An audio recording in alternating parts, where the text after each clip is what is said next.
Hello, ladies and gentlemen. This is for Honors Pre-Calc. This is the limits, lesson number 3 on continuity and one-sided limits. Now, when you think about the word continuity or you think about the word continuous, normally I would ask a class, what do you think that means?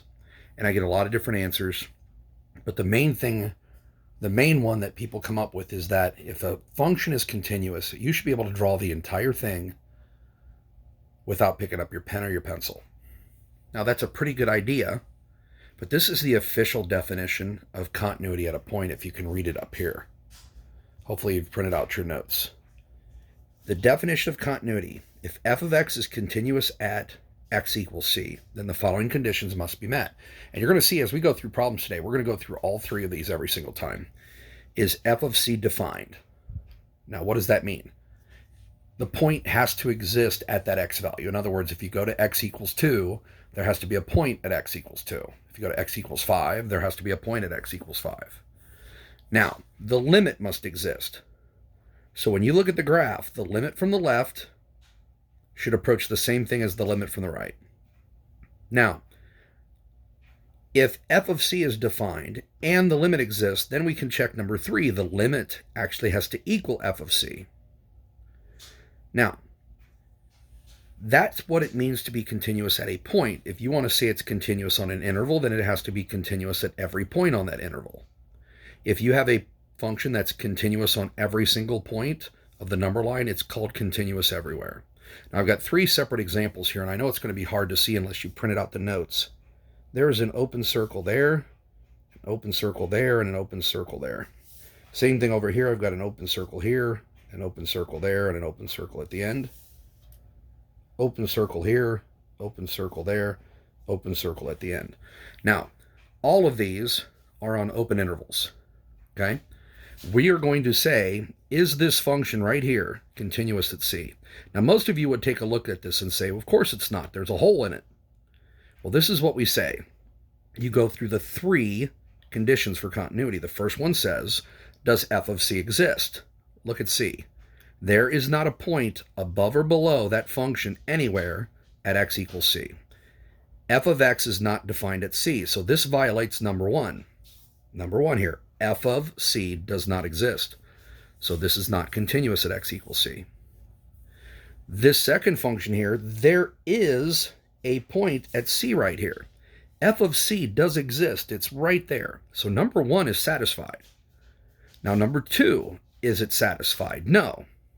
If we assume that these are jumping by ones, the limit from the left is equal to 3. Notice it approaches y equals 3. But the limit from the right approaches 4. So number 2 fails here. The limit as x approaches c of f of x does not exist. So this is not continuous at c. The next one, there is a point. So number 1 is satisfied. F of c exists. It's right there. Does the limit exist? Yes. The limit from the left approaches 3. The limit from the right approaches 3. So the limit from the left equals the limit from the right. That means the limit exists. So now we get to number 3 here. The point, it looks like, is at y equals 2. But the limit approached 3. Those aren't equal. The limit, which approaches 3, does not equal the point, which is at y equals 2. So this one fails the 3rd condition for continuity. It's not continuous at c. Now, hopefully this is making sense because we're going to talk about a lot of this in the following examples. Now, what do we call these points right here? This is a discontinuity. This is a discontinuity. This is a discontinuity because the function is not continuous at those values of c. Now, we basically split this up into 2 categories of discontinuities. If you have a missing point or a hole in the graph, that is a removable discontinuity. I remove the point. There's a hole in there. Now, this is also a removable discontinuity. I remove the point and put it down here. There's a hole in the graph.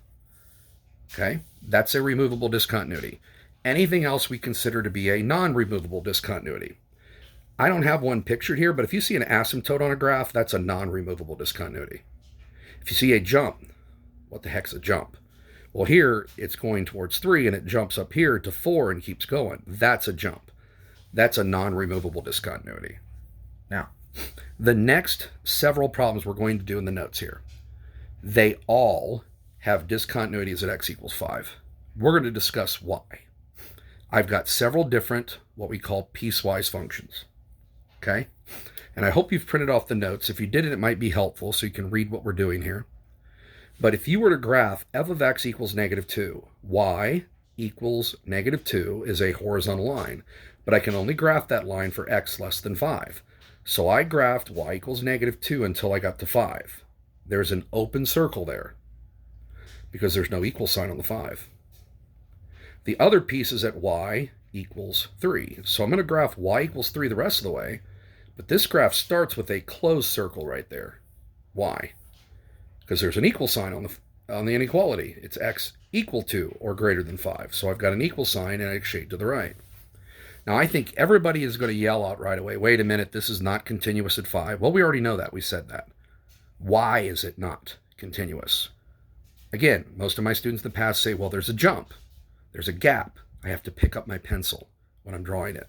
Those are all really good reasons, but we're going to give the explanation in terms of our 3 conditions for continuity. Does, and again, we're talking about at x equals 5, does f of 5 exist? Yeah, it's right there. F of 5 is equal to 3. Right there it is. There's a point at 5, 3. It does exist. Now, does the limit exist?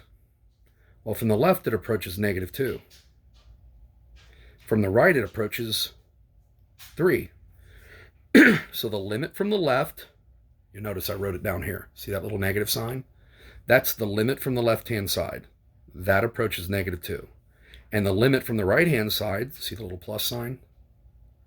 It equals 3. Those are not equal to each other. This limit does not exist. So condition number 2 is not met.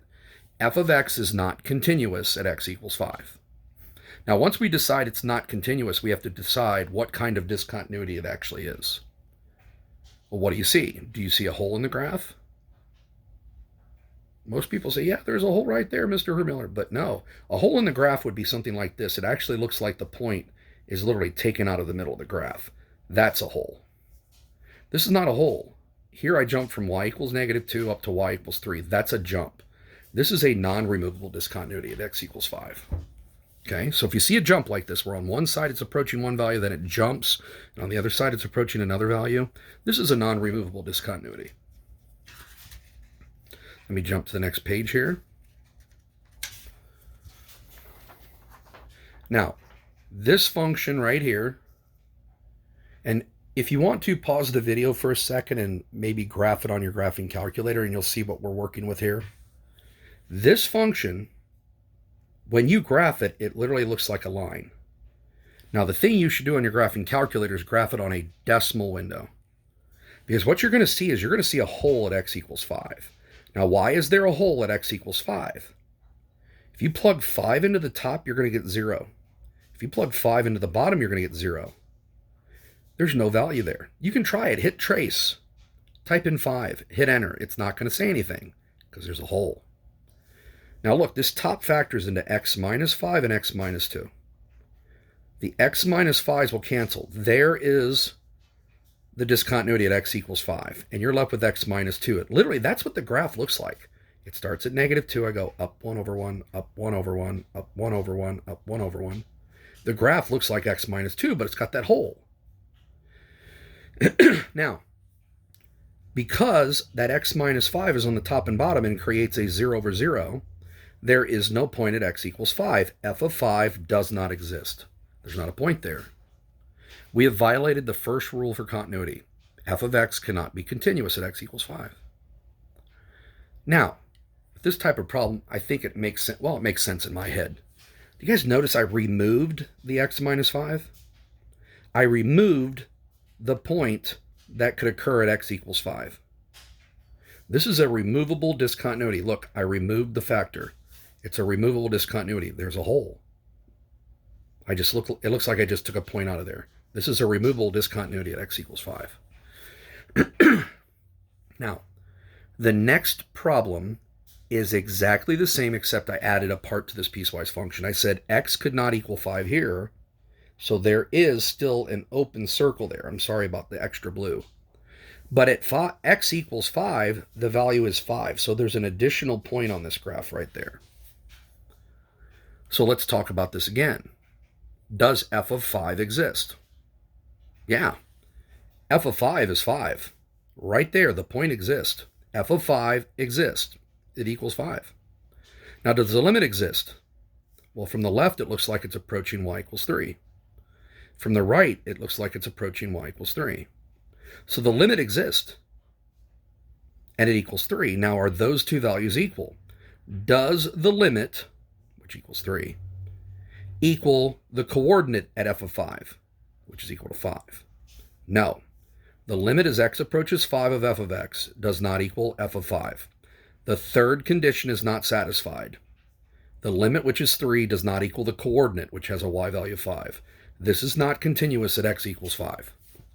It violates the third rule for discontinuity here. And again, what do I have? It looks like I just took the point out and stuck it somewhere else. There's a hole now. There is no jump between y values. This is a hole. This is a removable discontinuity at x equals 5. And again, ladies and gentlemen, I hope this is making sense. And again, if it isn't, pause the video. Don't be afraid to send me a text message or an email or request a Google chat. We can talk about it. Now, one more piecewise function. I've got two different linear functions here. The first one is right here. I start at x equals 3, go up 1 over 1 until I get to x equals 5. And there's an open circle because there's no equal sign. The other one at 13 minus x, just plug in the 5 to start. 13 minus 5 is 8. There's an open circle at 8. Then it goes down 1, right 1, down 1, right 1, down 1, right 1, rest of the way. This is my piecewise function. And take a look. At x equals 5, there is no coordinate, so this violates the first rule for continuity. The coordinate does not exist. The point does not exist. F of 5 does not exist. Okay, this is not continuous at x equals 5. And again, what do you see? There's a hole. So this is a removable discontinuity. And I hope a lot of this is making sense. Now we're going to talk about some one-sided limits. And earlier in the year, we talked about what one-sided limits were. Look at the notations. Everybody see the plus? That means I'm approaching C from the right. I'm only looking at the limit from the right-hand side. What's it approaching? This notation, I am looking at it on the negative side from the left. So I would look at what the graph is approaching from this side. These are one-sided limits. Now, if you don't see that minus after the C or you don't see that plus after the C, that's what we call a two-sided limit. You have to look at both sides to determine the limit. And for a two-sided limit to exist, the left-hand limit and the right-hand limit have to be exactly the same. Now, sometimes we don't have two-sided limits. Sometimes we can only talk about the limit on one side of the coordinate or one side of the x value.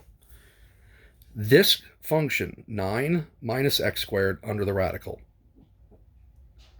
that is a semicircle. It runs from -3 to 3. Now, if I got x approaching -3 over here from the right-hand side, start over here from the right-hand side of -3 and look at the y values. What are they approaching? Well, they're approaching 0. So the limit from the right-hand side is 0. Now, what about the limit from the left-hand side? Well, Mr. Hermiller, there is no function on the left-hand side, so how can I tell what the limit is? It's exactly right. You can't. It does not exist. Now, if I were talking about over here and I talked about the left-hand limit, what would the left-hand limit be? The left-hand limit over here at x equals 3 would be 0, and the right-hand limit would not exist. So make sure you understand this. Now, the next function, I get some real confusion every year about what the heck those brackets means. Those are not absolute values. Sometimes you see brackets. Sometimes you see double brackets like this. Sometimes you see the line with just the lines like absolute values, but on the bottom it's got feet. This is called the greatest integer function. And on your calculators, how do you graph this? You graph this by going to y equals and then hitting math, move over a menu, and it's about the fourth one down underneath absolute value. Look for int of x. That's how you can graph this function. Now, what is the greatest integer function? The greatest integer function, you plug in any number, and it always rounds down to the integer below it. So if you plug in 0, you get 0. If you plug in 0.5, you get 0. If you plug in 0.9, you get 0. You plug in 0.99, you get 0. What happens? As soon as you get to 1, the greatest integer function of 1 is 1. The greatest integer function of 1.2 is 1. The greatest integer function of 1.8 is 1. But once I get to 2, it jumps up. So close to open circle. I know those are hard to see. Close to open circle. And it keeps going in both directions. So when you look at this, what is the limit as x approaches 2 right there from the right-hand side? Well, look, on the right-hand side, right here, getting closer and closer to x equals 2, all the y values are 2. The limit from the right is 2. Any number that's bigger than 2, 2.1, it's going to round down to 2. 2.01, it's going to round down to 2. 2.0001, it's going to round down to 2. Now, what if I'm coming in from the left-hand side? Look at the graph. All of those y values on the left-hand side of 2 are all equal to 1. The limit's 1. Why? So if I plug in 1.9, it rounds down to the integer below it. It rounds down to 1. If I plug in 1.999, it's going to round down to 1. So hopefully the left and the right-hand limits make sense. And we've already talked about this in previous lessons. We've discussed this before. If the left-hand limit equals the right-hand limit, that means the two-sided limit exists. Okay? Now, continuity on a closed interval, it has to be continuous at the endpoints. What does that mean? It means as your function gets closer and closer to a over here on the left-hand side from the right, it has to approach f of a. If you follow this function to the other side and it approaches f of b, it's going to be continuous. So the limit from the right at a on the left-hand side of the interval has to be f of a. Right there. The limit at b from the left has to approach f of b. So hopefully that picture will help you a little bit too. And here, let me zoom out so you can see that picture. Now let's talk about some other properties of continuity. Now you notice continuity is based on limits. So you're going to see some of these rules are exactly the same as the rules for limits. If you take a scalar times a function, the new function should be continuous. Sine is a continuous function everywhere. 5 times sine of x is also continuous. If you add two functions that are continuous, you'll get a continuous function. Sine is continuous everywhere. X squared is continuous everywhere. You add those functions, or even if I subtracted them, that new function would be continuous everywhere. Multiply them. X squared times sine of x. That's a continuous function because x squared is continuous and sine of x is continuous. If you divide, you just have to make sure the bottom can't be 0. So in this particular case, we know that x squared, if x is 0, this is going to be an undefined function. So anywhere except x equals 0 on this function right here, you're going to have a continuous function.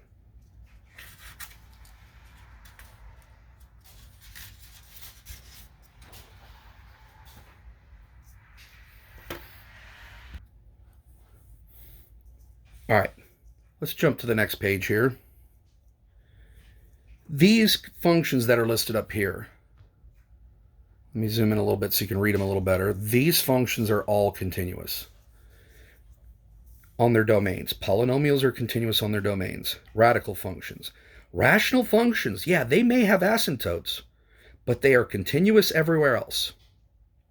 Trig functions are continuous on their domains. Now remember, and this is kind of hard to read here, so I'm going to rewrite it. For tangent and secant, it's x equals, it cannot equal pi over 2 plus pi k, where k is an element of the integers. Sorry that my red ink isn't showing up too well. For cotangent and cosecant of x, it's x cannot be pi k. And again, where k is an element of the integers. If you have trig functions, sine and cosine are continuous everywhere. Tangent, secant, cotangent, and cosecant, they are continuous on their domains. Absolute value functions are continuous on their domains. Exponential functions, logarithmic functions. Can you give me one example of a function that is not continuous on its domain? We just did one on the previous page. The greatest integer function is not continuous on its domain. At x equals 1, there is a point at x equals 1, which means the point exists there. But it's not continuous at 1. So 1 is in the domain, but there was a jump. Hopefully that makes sense to you. Composite functions, if g is continuous at c and f is continuous at g of c, then the composite function has to be continuous at c. Now, let's practice some problems on finding discontinuities, and I hope you can read my handwriting. And if you can't, feel free to ask questions via email or text. I'll zoom in a little bit here. Now, this first problem. E to the x minus 2 over e to the 2x minus 6e to the x plus 8. If you factor this function on the bottom, give me two factors of 8 that add up to negative 6. Well, it'd be minus 2 and minus 4. So this factors into e to the x minus 2, e to the x minus 4. We worked on those types of problems when we did logarithms and exponentials. Look, the e to the x minus 2's cancel. Now, that doesn't mean you forget about those. You removed those from the equation. So if you set e to the x minus 2 equal to 0, take the natural log of both sides once you add that 2. You get x equals the natural log of 2. Ladies and gentlemen, you see how I removed that factor from this function? That's a removable discontinuity. That's going to be a hole in the graph. Now, the e to the x minus 4 on the bottom, if it doesn't cancel, that's going to end up being an asymptote. E to the x minus 4, add the 4. Take the natural log of both sides to get rid of that e, and I get x equals natural log of 4. That, whenever you have a factor on the bottom that doesn't cancel, it's going to give you an asymptote. It wasn't removed from the equation. It's a non-removable discontinuity. Now, hopefully all of that in the green made sense. Tangent of 2x. We literally did that this calendar year. How do you find the asymptotes for tangent? You set that 2x equal to the formula for asymptotes, pi over 2 plus pi k. Just divide by 2. I'd get pi over 4 plus pi k over 2, where k is an element of the integers. Those are the asymptotes for tangent. The asymptotes are non-removable discontinuities. Non-removable discontinuities. Every trig function except sine and cosine has non-removable discontinuities because they have asymptotes. Another problem with these, that bottom factors, I hope you recognize that as a difference of squares. That's e to the x plus 3, e to the x minus 3. Now you notice nothing cancels. If you set e to the x plus 3, you can't solve this because when you subtract the 3 and try to take the natural log, you can't take the natural log of the negative 3. So this factor does not give me any asymptotes.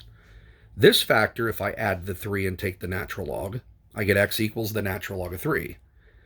Again, if you set the bottom equal to 0 and you find an x value, that, ladies and gentlemen, is an asymptote, and asymptotes are non-removable discontinuities. If I'm going too fast, feel free to pause, feel free to rewind, and again, ask questions if you need to. And again, sorry about the sloppiness here, but the red was hard to read. Factor that top, it's x plus 5 times x minus 1. Factor the bottom, it's x plus 7 times x minus 1. Look at this, those x minus 1s cancel. We don't ignore that. The x minus 1, if I set that equal to 0, would give me x equals 1. And look, I removed them from the equation. It's a removable discontinuity. It's a hole. Now the other thing on the bottom, the x plus 7, that didn't cancel, but I've still got to set that equal to 0, and I do. When I do, I get x equals negative 7. That is an asymptote. Look, it wasn't removed from the equation on the bottom. It's a non-removable discontinuity. So you're probably going to run into this in some of your assignments on limits. They're going to be asking about discontinuities and what type of discontinuities you're going to have. Now, an additional theorem here, the intermediate value theorem. What's a good way to describe the intermediate value theorem? Think about the temperature during the day. Right now at my house, it's pretty cold outside. This morning when I got up, it was about 31 or 32 degrees. Right now, it's around 40. Now, you know that temperature is continuous. In the morning, if it was 31, and in the afternoon it's now 40. That means the temperature had to hit every single temperature value in between 31 and 40. Ladies and gentlemen, that's the intermediate value theorem, but the whole key is that it has to be continuous, and it has to be a closed interval. Open intervals don't count. So, explain why this function has to equal 2 for some value of c on the interval from 0 to 3. Okay? Here's what you do. First of all, what kind of function is this? Well, Mr. Hermiller, that's a quadratic. Are quadratics continuous? Yes, they are. They're continuous everywhere. So we have to say f of x is continuous on that closed interval from 0 to 3. Now, the other thing is I got to know the endpoints. What's f of 0? Plug in 0 here. You're going to get -1. Plug in 3. 3 squared is 9. Plus 2 times 3, that'd be 6. 9 plus 6 is 15. Minus 1, that's 14. So this graph started on the left at -1, and on the right, it got all the way up to 14. Now, what has to happen there? Isn't 2 in between -1 and 14? Yes, it is. So by the intermediate value theorem, there exists at least one value, x equals c. We don't know what it is. I'm just proving that it exists on that interval from a to b. And in this case, that interval from a to b is 0 to 3, which I should have changed, okay, such that f of c equals 2. So there exists, remember this from the beginning of the year, x equals c on that closed interval from, again, 0 to 3, such that f of c equals 2. That's the intermediate value theorem. Now this kind of ends the notes for this limits lesson. The rest is basically practice problems when we're talking about one-sided limits and things like that. So again, feel free to either pause the video, continue with the video, but hopefully all of these make sense. Let me know if this is not making sense. Now, f of x equals 0 so long as x is less than or equal to 2. So over here, the function equals 0. On the other side, it equals x cosine of 1 over x plus 2. And what happens here is that graph goes down, it goes up, it goes down. Everybody see the dotted lines? That means it keeps going and going like that. You can check it on your calculator. So does the limit as x approaches -2 from the right exist? Heck no, it does not exist. Why? Well, if it's going up and down and up and down and up and down and up and down, that means it doesn't exist because it's oscillating. Now, what's the limit from the right? Well, that's pretty easy. All the y values on the right are equal to 0. So the limit has to approach 0. Now, does the limit from the right equal the limit from the left? Nope. So what do I say? The two-sided limit. Notice there's no plus or minus there. See the minus there? After the 2? That's the limit from the left. See the plus after the 2? That's the limit from the right. There is no plus or minus after the -2 here. That means this is a two-sided limit. Well, one side didn't exist. That means this limit, this two-sided limit, cannot exist. Why? Because it's oscillating. And you cannot say the left does not equal the right. We don't know what the right-hand side equals because it oscillates. So you can't say the left-hand number doesn't equal the right-hand number because the right doesn't have a number. You have to say it's oscillating. Now, let's talk about this graph here. And I tried my best to throw in some of the open circles here. It looks kind of crazy, but hopefully you can see those open circles and those closed circles. Let's just discuss f of -2. Right here's -2.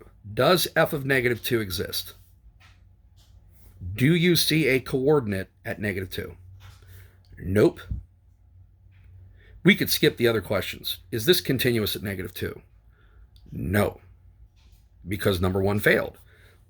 Well, does the limit exist? Yeah, it approaches 3 from the left and it approaches 3 from the right. The limit equals 3. Does the limit equal the coordinate? Well, it can't because the coordinate's not there. So that's what I'm saying. You don't need to check the second 2. You only need to check the first part. Okay? If this were a test, this were a quiz, you'd only need to check that first part because the first part fails. If number 1 passes, go to number 2. Number 2 passes, just make sure 1 and 2 are equal to each other, and that's going to satisfy number 3. Now, where is this function continuous? Well, if you see a discontinuity, I got to take it out. So at -5, look, the function does approach f of -5. It is continuous at -5. That's why I have a bracket. Is it continuous at -4? Nope, it's got a hole. So I took the negative 4 out. It's not continuous at negative 2. There's a hole. So I took the negative 2 out. I keep going. The next spot where I see a jump or a hole is at 3. So I took the 3 out. And then I went until I got to 5. Now, do I include the 5? No. Somebody say, wait a minute, there's a point there. No, it's not continuous at 5. I don't care if there's a point there. It has a discontinuity at x equals 5. So I did not include the 5.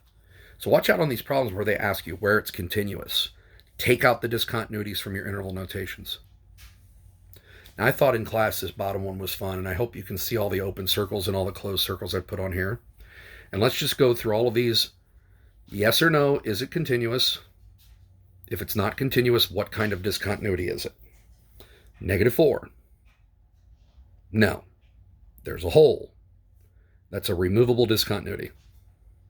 What about negative 3? There's another hole. That's a removable discontinuity. What about negative 2? There's a hole. That's a removable discontinuity. Now here's again where people get confused. Look at negative 1. Hey, Mr. Hermiller, there's a hole. No, this is a jump. I jumped from negative 1 down to negative 2. Everybody see it? It's approaching negative 1, but down here it's approaching 2. That's a jump. That's a non-removable discontinuity at x equals negative 1. At x equals 0, sorry I didn't draw it large enough, there is an open circle there. That's a removable discontinuity because there's a hole. At x equals 1, what do you see? I see a jump. That's a non-removable discontinuity. At x equals 2, there's just a hole again. Removable discontinuity. At x equals 3 and x equals 4, you see the same thing. I see a hole and I remove the point and put it somewhere else. I got a hole.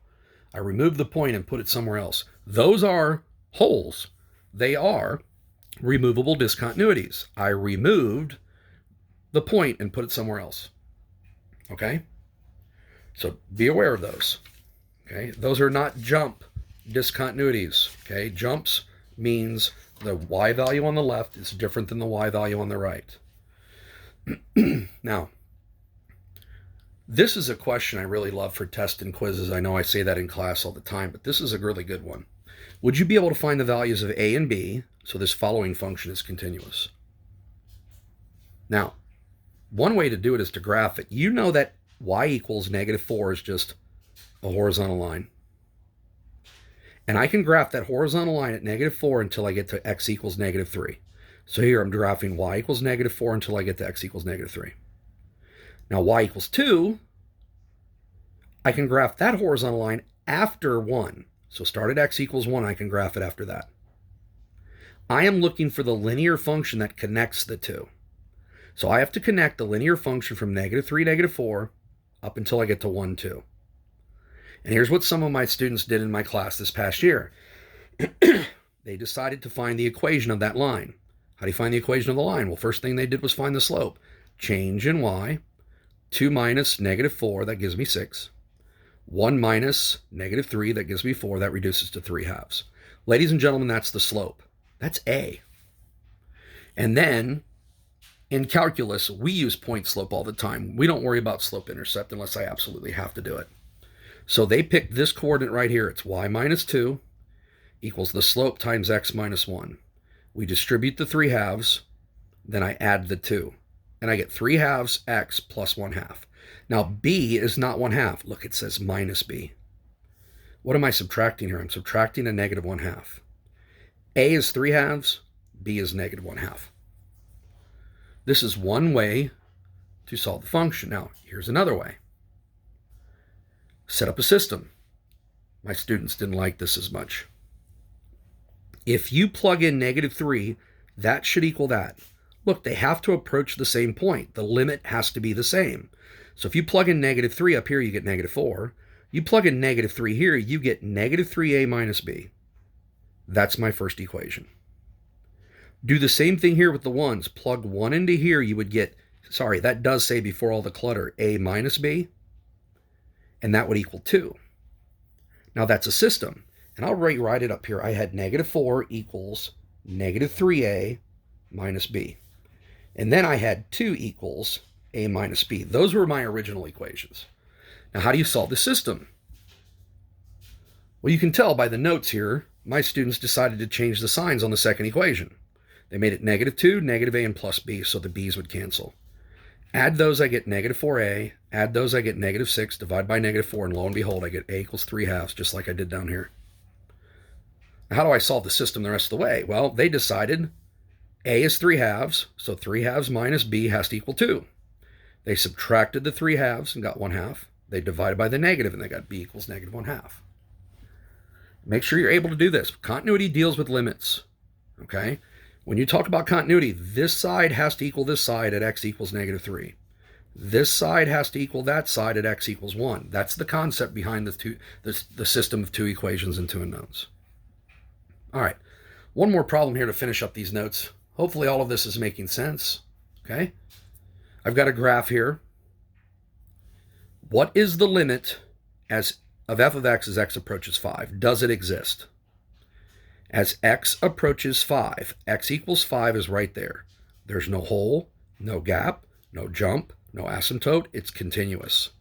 That limit exists. What's it approaching? It's approaching x equals -4 right there. Okay? So the limit does exist. Okay? Part B, what's the limit as x approaches -2 from the right? As x approaches -2 from the right, what's it approaching? It's approaching 0. What's the limit as x approaches -2 from the right? Well, that's approaching 5. So, does the limit as x approaches -2, does it exist? Nope. The limit from the left, you told me, was 5. And the limit from the right was 0. I got these backwards here. Okay, the limit from the left was 5. The limit from the right was 0. They're not equal. That means it's not continuous there. What's the limit as x approaches 3 from the right? Well, as x approaches 3 from the right, it looks like it approaches right there, -4. What's the limit from the left at 3? Well, on the left, it looks like it just keeps going up and up and up and up. So it must be an asymptote, approaches infinity. Does the limit at x equals as x approaches 3 exist? Of course not. Now, what am I going to say? Do not say the left does not equal the right. The left-hand side doesn't equal anything. What does it do? It goes to infinity. Anytime you use infinities, your reason is going to be it's unbounded.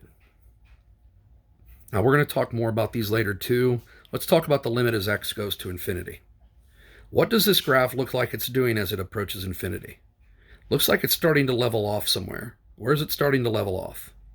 It's starting to level off at -2. As you go to negative infinity, it looks like it's leveling off at an asymptote as well. Where does it look like it's leveling off? Looks like it's approaching 1. Now, a lot of this stuff we did earlier in the year, so hopefully this is not as hard as it looks on paper. Again, if you're having issues or you're having problems, please make sure you contact me, text me, email me. I can set up a Google video chat if you want. Hopefully you're all doing well. You're all staying safe and healthy. Go ahead and start working on that third homework assignment on the limits if you want. Hermdog out.